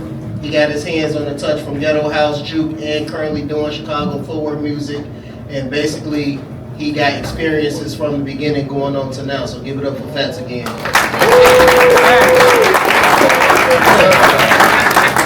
And then we got my boy DJ Clent. One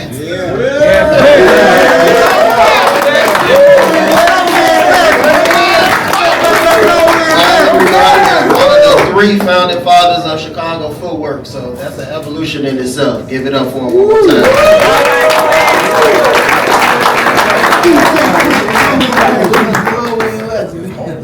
So, once again, I want to thank everybody for coming out, so let's dive right into it. Hello, Clent. This question is for everybody that's on the panel. And we're going to be open, straight to the point, and letting the people know exactly what we feel. We don't want to hold back or keep anything. We want to let people know straight from the heart. All right, fellas? Gotcha. That's my only rule. You got to come from the heart, all right? That ain't no problem for me. Okay. This music came from tragedy and trauma. How should people understand that emotional sacrifice? Go ahead, Trax. Go ahead, get it on out, man. Get it on out. Cleanse your soul right now. Music came from tragedy and trauma. How should people understand that emotional sacrifice? Well, how can I say? I'm not a dancer. I always made music or just produced it or DJ. So what I've seen for what it's done for the people is bring people together. You know, I'm like I said, my whole experience is more of a DJ and a producer. I really didn't hang out into too many situations. May went to them, but not as much. But it pretty much really does help, and what it's done for our communities throughout Chicago. So I look at it, you know, as saving lives. Good answer. We'll go next. I'll go next. So, going off of tracks, I actually had the privilege to experience both sides of the field. I actually was a part of the dance community before I started DJing and producing. So, we talking like 91, 92, when there wasn't any footwork, it wasn't none of that. Like, the dance groups literally were like stepping and whipping and things of that nature, you know what I'm saying? Kind of like coming off of like almost the Jack era, as you want to say, you know what I'm saying? But it was so important for me, because, you know, being from Chicago, South Side, all of that, it's very, very easy to get, you know what I'm saying, caught up into street politics and you know what I'm saying, gang activity and, you know what I'm saying, a life of crime and violence and all the above, you know what I mean? I definitely started leaning toward that way. But I will say, being a part of the dance community when I, you know, first got into it, and taking it further once I stopped doing that and started DJing and producing and all of that, that was something that definitely helped and winged me away from all of the nonsense that goes on in our communities, you know what I'm saying? So it was something very, you know what I mean, instrumental. Okay. Juke Squad. Phats. I know, right? Shit, man, I thought I was at the Clent, man. All right. We just gonna get to the point when it comes to it, right? I believe the juke, the ghetto house, the footwork, right? It truly saves a lot of lives, right? And you can look around the room. We all come from that community, right? Even the first panel, Slug and Pierre, and all of the guys in Parris, and everybody has their own take on things, right? But let's be truthful about it. The music that we are doing, or that we started doing, it was easy as we can relate it to these times, right? We can do what y'all call YNs, I think that's their names now. We can be out jacking and tearing up stores and tearing up, you know, downtown and things like that, right? But the fortunate part of this is we were given a gift and a talent that was able to spread for our city. We didn't know about it spreading over the world, right? Back then when we started, the internet was just doing its thing. So we didn't have all this Google, it was just Yahoo and AIM, known as dial-up. So we didn't have all of what everybody else had. It was either you knew from word of mouth or you knew from radio. And that was it. So this culture comes from a lot of pain, a lot of good times, right? And a lot of experimental things. whether it's dance and whether you produce it or whether you DJing. So in this culture right now that is globally met and has expanded to places that we never thought or could fathom in our minds from us as kids. We were kids. Point period blank. We were kids when we made these records. And we look now and it has changed so far with technology. Everybody in here has been saved. You don't have to be a DJ or a producer to do this. You can be a dancer or you can just be a music enthusiast, right? Because music talks to what? Our soul and our mind, right? So it's real easy. I can go listen to some Tupac all day long and I'm ready to be on some Dum Dum later on in the club the first time you step on my shoe. So this music that we got a chance to make and share with the world, it saved a lot of lives and changed a lot of people's paths in life. That's why I always say that Ray Barney was instrumental in so many ways, because we could have been selling dope, robbing and carjacking and everything else. But we here today to give a different story and a different path. Good stuff. Come on, go ahead. I was kind of old. I myself, I'm from 39th Street, born and raised. I'm from the projects. I'm from the hood. I'm from Slugo's hood. I'm from Dion's hood. I'm from Milton's hood. We all from a neighborhood called the Low End, which is nothing but projects for the most part, right? So either you're gonna be outside gangbang, selling drugs, beating up people, robbing people, you know, the natural, you know, how we grew up, right? So growing up, I heard this music called house music. I heard Magic Feet. I heard Work That Motherfucker. I heard Clap Me. I heard, and that music intrigued me to the point where I'm listening to WBMX or KKC, Friday Night Audio, KKC, if you guys remember, right? So that music intrigued me to, man, I want to hear more of it. Then next thing you know, somebody brings a DJ Dion mixtape to my block, right? And everybody knew I was the music guy because my mother and father were DJs. That's a whole other story. But they knew I was the guy that was into the music, so they would bring me the Dion tape, and I'm listening to the tape over and over and over and over. They say, can I get this tape back? No, it ain't happening. Go get another one. It's not happening, right? That's how much I love the music, and because of that love of the music, it kept me from being outside, being on the block. I was in the crib listening to the DJ Dion mixtape, or I was walking to the IW Wells listening to this mixtape, or I'm walking to a Stateway trying to buy another DJ Dion mixtape. Then I found out about DJ Monty and PJ and that man there, DJ Slugo. Listen to their mixtapes. Now this is a whole nother style of ghetto house music, right? This is the bass, this is the toms, this is just hard hitting, 808s going crazy. And now I'm in a position where I meet DJ Greedy, and DJ Greedy puts me in front of this drum machine, this legendary drum machine called the R70. No, this is before the 660. It was the R70 first. He didn't tell me, this is all he did, say, these are the sounds right here, this is play, this is record, you hold, you tap record, hit play, handle it. My track was off beat, but it was my track and I played it at Route 66, you know what I'm saying? So, because of my love for this music called house music, because at the end of the day, at that point in time, it wasn't called ghetto house, it was house music, all of it. It is.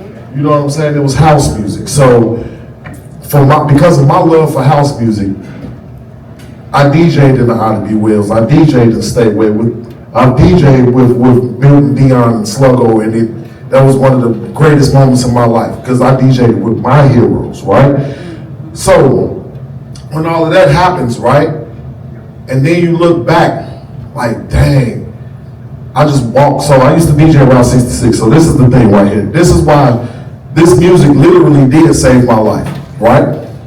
I'm walking through the IW Wells to Walgreens to buy me a pack of pack of tapes to go walk back home to copy these tapes to sell them at Route 66.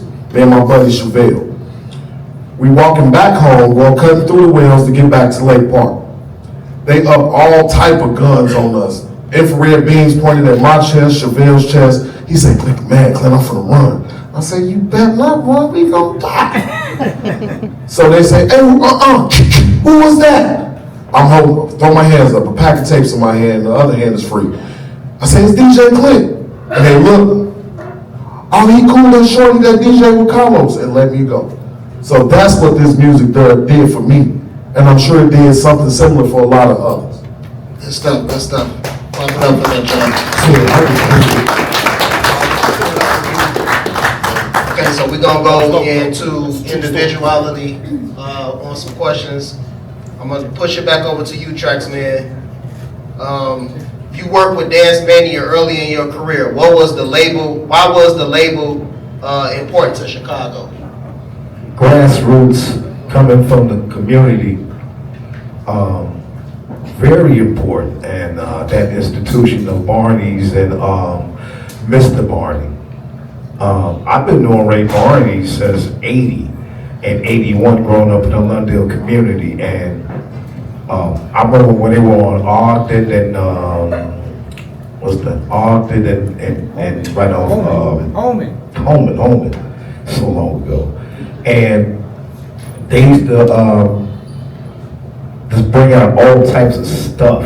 And I understand when I always bought the records, always looking at the bottom, and everything always said Barney's Distribution. One thing I knew was like, man, I'm dealing with this dude. This institution is way important. And when I got the opportunity to work there, and I think that's right after Parris Mitchell, and those guys worked there. A guy named Shankster, I think Bugs was still at the first store. But when I got the opportunity to work there at 94, what I just learned was it was a community, and everybody was accepted that if you had the opportunity to go upstairs. A lot of people couldn't go upstairs. You were just a regular dude. You had to buy your music downstairs with Bugs and get cursed the hell out. Or you go upstairs and get roasted by John Carlita and just, it was a community thing. And the dope thing was, I was working there from 94 all the way up. I just seen everybody who came in that door from Drew Scott to Dion and Milton, Slugo, me and Funk. Funk was already telling me that already. Gerald. And just to see my guys coming in there, and Paul Johnson, we had to go downstairs and talk to him. But it was the institution that really what was different. And what the difference with Ray Barney was, he wasn't a Larry Sherman, and he wasn't no disrespect to Rocky Jones, but we didn't get fucked out of our shit. We did not. We still on our master. Thank you. And that part, that's why I got, and that's the most important part. But I'm piggyback off what Slugo was saying earlier.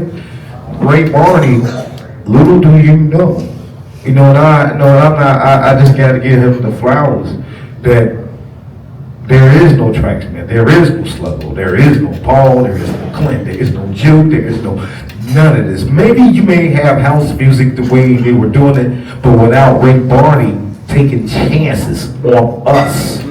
And that was the thing that kept us off the street. I land my plane. Good stuff, good stuff. Okay, I'm gonna go to you, Puncho.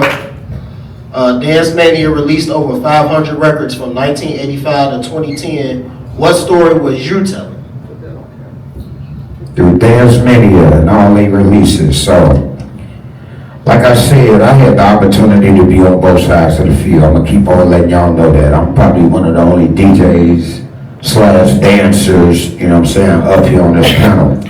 So, I was already well in tune with, all of that, like anything, Dion, Newton, even Paul Johnson, rest in peace, that was my big brother.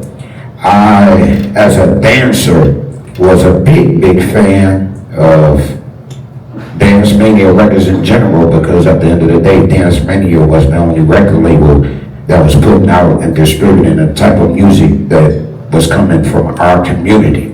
You see what I'm saying? But on the other side of the field, when I decided to start DJing and producing, but I'll say before producing, even just DJing, I used to go down to Ray Barney all the time. I used to go record shopping there, and at the time, he used to just be like, oh, this kid always coming in here, he buy his records, he get his record. But I used to be a bug, like, hey, Ray, hey man, I want you to put a record out on me one day, man. I want to do a record with you. I want to do a record with you. I said that almost every time I went record shopping down at Barney's. And Ray, he just kept on saying, hey man, yeah, I hear you. When you gonna come with it then? Like, when you gonna come on with it? So, hey man, what you? Yeah, you know how Ray talk. So, I don't know, for me, once again, coming from the dance group community and then like kind of switching over into DJing, like, after going record shopping so many times up there, being a bug with Ray finally started responding to me like, yeah, man, I'm waiting on you now. I'm waiting on you. I'm like, damn, I felt like I was on the spot now because I've been bugging him every time I go down there. So like, damn, okay. He done just turned to, he made the door, revolve. Like, nah, he on my bumper. So I said, okay, cool.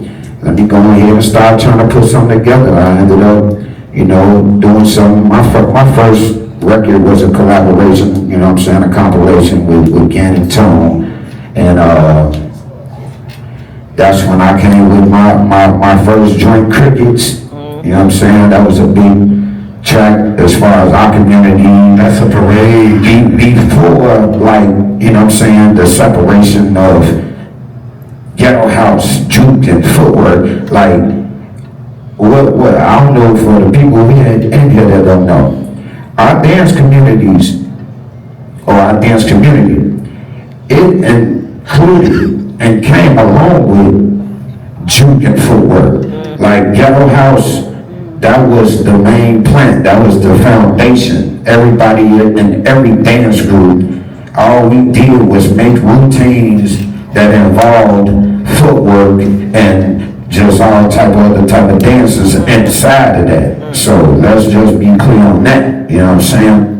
But I put the first little joint out.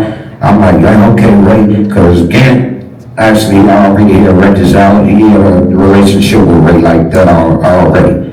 So it was kind of easier for me a little bit because I didn't have to do a full EP or nothing of it. Like, it was just my first record by myself. So I'm like, okay. Me, Gang Tone, we like, okay, we gonna do 2 tracks a piece, you know what I'm saying? Do a little compilation, boom. So now I'm in Ray face, like, all right, bet, look, here go my 2 tracks. Gang on here, Tone on here, you know what I'm saying? But he had Crickets on there, and the very first juke track of all, which is a track called Juke It, you know what I'm saying? Those were my 2 first tracks as a debut as a producer, you know what I'm saying? So, yeah, man, hearing knowing about the duration, the time on Dance Mania from this point until that point, it was a blessing to even, you know what I'm saying, be accepted into it first and foremost, but also to be, you know what I'm saying, contributing to it, you know what I mean? So, it was a thing, it was a blessing. It was the time of my life, to be honest with you, you know what I'm saying? Good stuff. Alright, Dance Mania is like Chicago Motown for underground music. Why don't people study it the same way? They would give you that, Dr. Phil.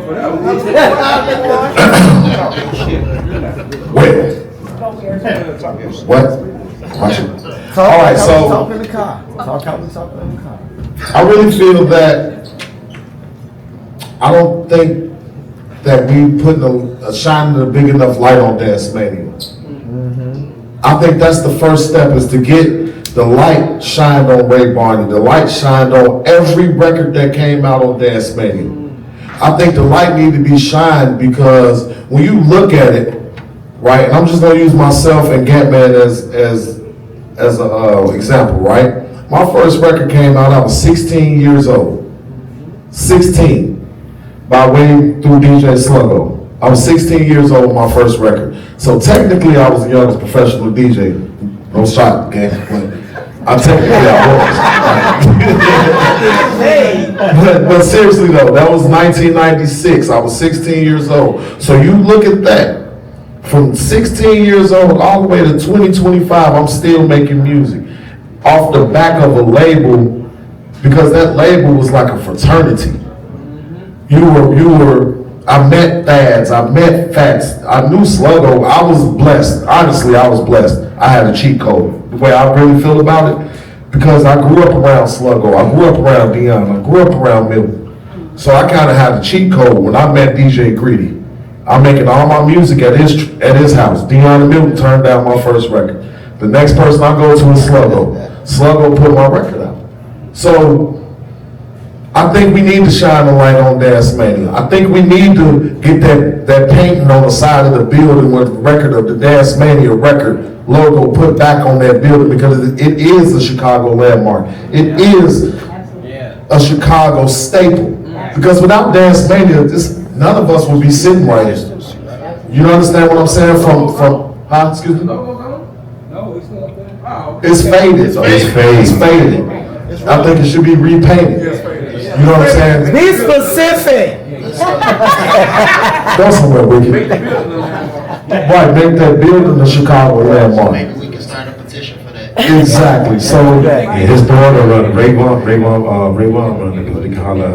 So to be honest, that's what needs to happen. I think that needs to be the documentary that Bro was working on. I think there needs to be more conversation. I think Ray Barney needs to be, we need to do a podcast and interview that man. yes. I think Ray Barney needs to speak and needs to be shown and needs to be seen. I think that label should be shown way more than it actually is in Chicago, because that label means a lot to Chicago and Chicago means a lot to that label. Good stuff.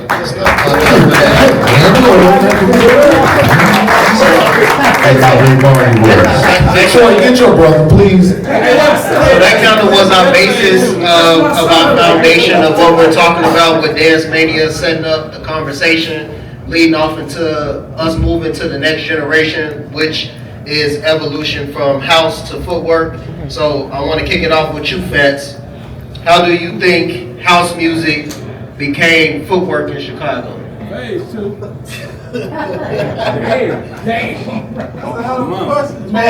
Man, he asked me first. Okay. It's real simple, right? It's real simple. You're looking at the evolution is sitting in front of everybody right now. And there's some strong people. And some strong people in this room. Thank you, sir. Class clown. I know you. You got me. I got it. You look at people like Clent and Trax. Our people, these guys, well, let's start with Boo first, right?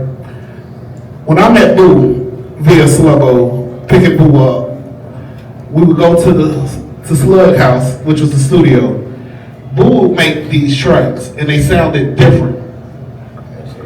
Anybody know Boo from, not now Boo, I'm talking 90s Boo, early 2000 Boo. It didn't sound like Ghetto House. It didn't sound like Ghetto House, and when the Juice Squad stepped on the scene, it didn't sound like nothing Puncho, Twan, Clent, Latal, none of them was doing, right? But it was this sound that he stayed consistent with all the time, right? So now you move forward and you got Clents and the tracks that decide they want to speed it up and come from the 138, 140 and run a 150 and just run out to 160 out the door like Jesus Christ. It sounded, at the time, as you watched it, it sounded really, really different. But the thing is, it's called consistency, right? If you want people to understand what you're doing, you got to be consistent with it. Those guys stay consistent with it, and that sound birthed a style of dance and a genre of music. So we look at it now, and it has its own genre of music, which is great. You know, and behind that, you have people like Clent that has his. Mike, please help him. His son that is a producer that does footwork as well. So you just look at it, you look at Rashad. He has his son that does footwork. Rest in peace, Rashad. So it's always going to continue to change. And you want to evolve with it. And Clent can't wait to talk on this part. I can't wait. I know you can't. You ready to tear that ass up. Hey, this is the part of okay, no ready. And one of the reasons he's looking at me like this, I got a record, and I brought it to Clent. First, I brought it to Slugo and Phats, and we had some choice words, and it's called "We Jukin'." But in the record, it talks about footwork, right? And yeah, I'll be honest, that's what it says. It's a hooker now, and Slug and Phats, we fought left and right. Like Phats tripping. He tripping. You are. Right, but see, hold on. That's why you tripping. This is why you tripping. Wait, because hold on. What is the dance that they do to all of this music? Hold on. Okay. So I made the record. I let him preview it, right? Slug, like, this dude is, I don't know what's wrong with you, but you know what come with this when you do it. I said, I know. Dad's like, no, man, I'm not doing nothing. I said, Dad's give me vocals. But the truth behind the record was, when I DJ parties, everybody don't footwork, right? And that's where I came up with the record from. And I came up from it from watching girls celebrate a birthday party, right? When you got a gang of people who dance and doing their footwork, and these girls want to throw their ass, they want to juke. And they kept saying it to the DJ, and the DJ didn't listen. So I said, hey, this is a dope track. But what was nice about it is I waited till I was finished with the track. I started controversy between my two homies. Then Clent found out about it. He wanted to tell his son, he over there, Phats over there saying, fuck footwork. Yeah. So, That's right. I got a track called Footwork. I called Track said, yeah. I said, but when you listen to the track, right, and you listen to it, it's a party track. And the first people who accepted the track was a gang of footworkers from overseas. See, sometimes people don't understand what's going on because we all are artists. So it's not necessarily dissing the genre. It's a great thing. It's a great evolution. Everybody is doing it, all races. But sometimes you got to be more open to evolve in the things that you're doing. Go ahead, man. I'm ready. All right, so look. No. You're going to get your turn. No. Puncho. Ghetto House was raw, community-focused, explicit, black. How did that create juke? Wait a minute, it was what? I will repeat the question. Ghetto House was raw, community-focused, explicit, black. How did that create juke? Alright, so check it out. I hope all y'all listening, because this one's for the records. Okay. Everybody, please pay attention. Alright? When a question is asked like that, it's kind of complex, you understand me? At the end of the day, this way don't nobody in the world know, because the world kind of decided to do what they want to do with our music, like they always do. Just like the DJs that they choose to put on global stages and festivals to do our music, right? So here you go. I hope y'all listening. Juke ain't nothing, it's not a genre. Juke is not separated from Ghetto House. Do y'all know that? Yes. Alright, y'all hear it from me. Here go the story, here go the details. I'm gonna try to be as succinct as I can on Wait, this. hold on, say that again. Succinct Say as I can on this right here, okay? I'm finna Google this. Now check this out. Once again, I come from the dance community. I stopped dancing. I got into making tracks. I started, me and Clent, we been DJing together. We had our own little thing at one point, get room, or whatever. Jackson Park. All I did while being a DJ and wanting to cross over to being a producer to start making tracks was use a different fucking word. When I sat down with myself as a DJ that now wanted to be a producer, I literally put thought to it. I said, you know what? I want to start making tracks, man, but I'm like, damn, what could the fuck can I make that I really like? Just have me like, you know what I'm saying, have some recognition off the whip. You know what I'm saying? I'm thinking hard as hell. So I'm like, okay, I've been dancing for a while. All I've been hearing is work. Motherfucker that you was working in so many goddamn ways. It's crazy. Goddamn bang, skeet, like bang, been used, drill that came with move it. Like he pumped that shit. Like that's all these different terms. Mind you, all of my verbs, they action words. You know what I'm saying? I'm thinking about all type of shit. I got the. Oh damn, wait a minute, shit, wait. And football, a motherfucker juke got down south, they clubs called juke joints. Like, I'm really sitting down, like trying to put some shit together on my debut as a producer type shit, you feel me? So, after I came up with the juke joints and the juke, and I'm like, okay, juke is a verb too. That bitch got action to it. I'm damn, okay. Juke it. That's what I told you. I said, goddamn juke it. Wow. Let me make this motherfucker beat real quick. Juke it. I use Twan. Hey, Twan, come over here. That motherfucker on that bitch. Juke it. I said, all right, that cool. That was that. But then once I did that, and I kind of pretty much committed to just that one word type shit. You know what I'm saying? So like, after the juke it, I'm like, fuck it. Let me see you juke, goddamn. Boom, here we go with that. So everything that I pretty much was making, as far as production wise, I was just throwing juke in there. I was fucking juke crazy. I was going juke everything. I asked you, what the fuck is a juke? I'm nigga, hey, I say, look it up, nigga, it's an action word. Oh, real? Oh, damn.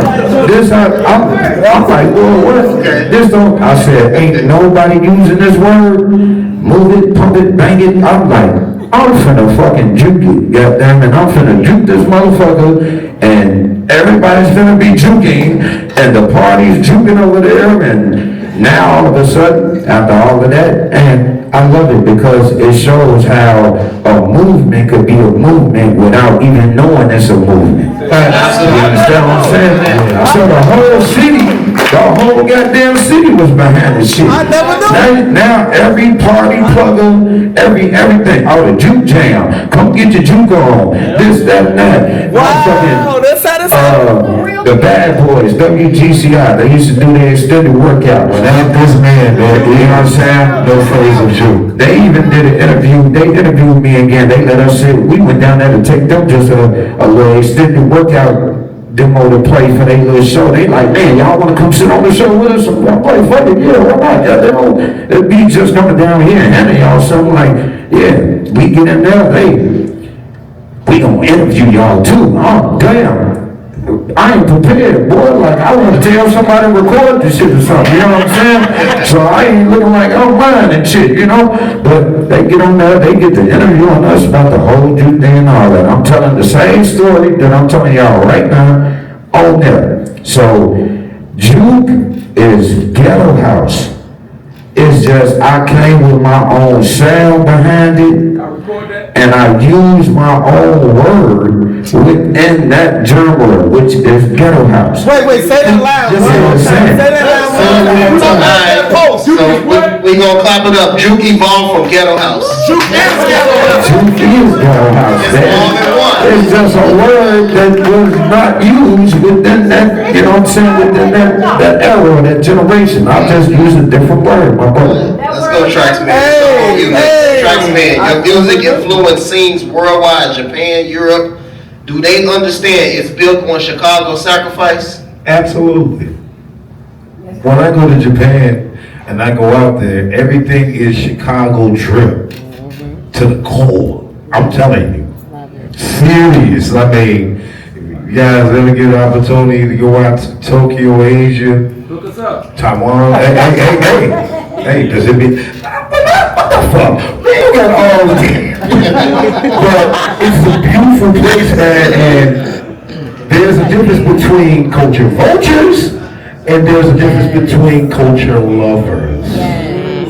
If you love the culture, you're gonna know, you're gonna study it. And when I was out there, from going out there 2012, even getting to go back next month, 2 months from now, these people really endowed, they did that deep in the culture.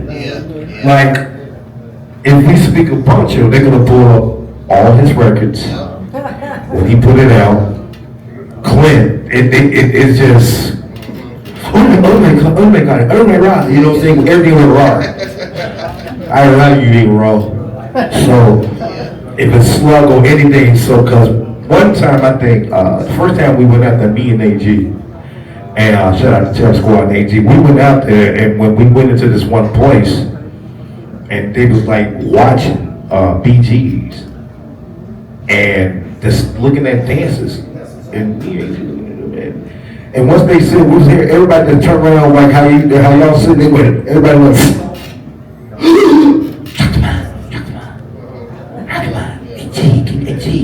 you know, and I'm like, and they were just, it's kind of hard to explain when you see that it's nothing but pure love in the building when you get out there. Like I said, it's Taiwan, it's K-Shop, Korea, South Korea, not North.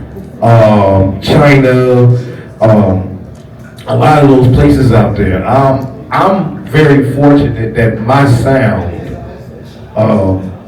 got picked up the way that it did, and I was introduced to April, DJ April from Booty Tune out there. Rashad introduced me to him back in 2011 at Smart Bar. And Rashad, gotta be my man. So he met me. I'm like, hey, nice to meet you. You remember his name? No. Yo. I'm like, me what? Yo, this is yo. And I couldn't really understand it. So when I went out there, it was just, man, like, I gotta come back. I gotta come back. It's a great vibe. I gotta come back. And anybody been out there, you know what time it is. Clent, you went, you got embraced sake and all that good stuff. So before I move on to Clent, so to piggyback off what he said, it's a group, a real famous group over in Japan. They came to Chicago. They like real famous. So they did a documentary, and so they came over, and I did a documentary with them, and it was about Chicago footwork and things to that nature. And so they went back to Japan, and they kind of went viral, and then they got really interested in our culture. And so, and this was back in 2009, 2010. So when you hear the timeline from TraxMan, and then they're watching BGs, and everybody started to pick up, is because that one group that came and did the documentary in Chicago, they basically loved them so much, and they follow and worship with them, and everybody basically became a part of the culture. And that's why they love us so much, because of that one particular group that came over here and did the documentary on our culture. So absolutely. Yeah, so Clent, we gonna end on this segment with you. So DJ Clent, you helped create footwork from survival and celebration. How does the community pain shape the sound? Buck 50s and pearls.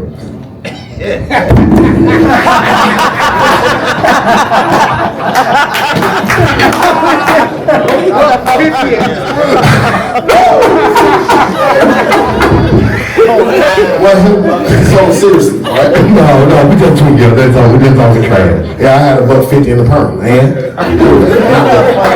and a blue box Chevy. Anyhow. Because he asked the question. So you helped create Chicago footwork music, right? Right. And the sound basically comes from survival and celebration. All of the stories, all of the pain that we put in, or situations that you went in help create your sound. how did the community pain shape the sound? Like how did what you went through help shape the sound that you created? Because I ain't had the equipment he had. That's the truth. You had access to it though. I had access, but okay, look, there's this track called Third World, right? Don't you dare. I'm finna tell this story. Do it. There's this track called Third World. Every footworker that footworks knows this track is either called The Horns or it's called Third World, right? This track was made because of that guy right there, right? I was stranded at his house for 3 days. Who's that guy? Slugo. The Slugo. Tell the truth. I'm telling the truth. Tell them why you was stranded. I don't remember. Oh yeah, you will. No, I don't. Me and E-Dub was stranded at his house for 3 days. He had this phenomenal studio, big old mixing board. He had a rack with all the sound modules and all of that. And he going through the sounds, and I'm just sitting there like, yeah, Clent, you ain't got no MPC. I'm like, nah, I ain't got one of them yet. Then he say, he going through the JV 1080. He going through the JV 1080. Ooh, you hear these sounds? Your little drum machine and sampler can't make these sounds. And I'm like, this motherfucker, God, I'm mad to no motherfucker. I can't wait to get home. So, it pissed me off. I get home, I was up for all of 2 days trying to make this sampler sound like that goddamn sound module. So I found some horns, figured out how did I want to loop the horn to make it stretch, and use my cheesy ass equipment and made Third World, right? So that's because of the struggle, that's because of the pain, because he hurt my feelings. He hurt my feelings. I'm gonna wrap it up. RP Boo and DJ Rashad are the other two people that started the genre of footwork music, right? Me and Rashad made a lot of, we worked in the same studio, which was my studio on 39th Street. It was basically what we were trying to do. It was the pain of not being the Dion, Milton, Slugo, Monty, Cosmo, PJ. It hurt. You understand what I'm saying? Like it really hurt, and we really wanted to be somebody. So we tried to figure out what to do to become somebody. So we figured out we need to make our own sound, which was the beatdown sound at the time. And because of that birthed footwork. Because of trying to be like they were. Like they would play, Dion, Milton, and Slugo was Playground Productions. Monty, PJ, and all of them, they were LEP. So we said, you know what, we're gonna be beat down. We're gonna be beat down house. And that's where it started at.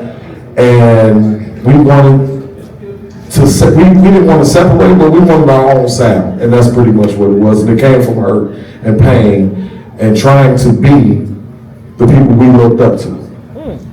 Okay, good stuff. So we're gonna move into this next segment, which set us up for our dancers to be able to, our dance artists to be able to come in and showcase what Chicago footwork is today. So I'm gonna ask a few questions, and can you guys answer them really, really quick? We don't want a backdrop on it, but just straight to the point answer. So, TraxMan, when people see footwork dancing. Hold on, Twan, hold on. Hey, y'all gotta be respectful, man. Come on, man. Hey, I know y'all ain't seen a lot of y'all in a long time, but we're having a panel. We just want y'all to give us the same attention that you would want everybody in this room to do is for you guys. Thank you very much. TraxMan, when people see footwork dancing, what should they understand about the culture? Real quick, like in one sentence. Fun, excitement, just a lot of fun and excitement, man. Just even it's crazy. I'm not even a footworker, but I'm on my tippy toes seeing what the next person is about to do. Like, ooh, she about to burn my ass. You know what I'm saying? So, and with those type of tracks, it was mine, it was Clent, it was RPs. It's like it's something for everybody. So once the music hit, this is how you know people from Chicago, because they be like, no, like it's gonna be alright, man. They're gonna stop it. You up next. How do we make sure footwork gets covered as both music and cultural movement?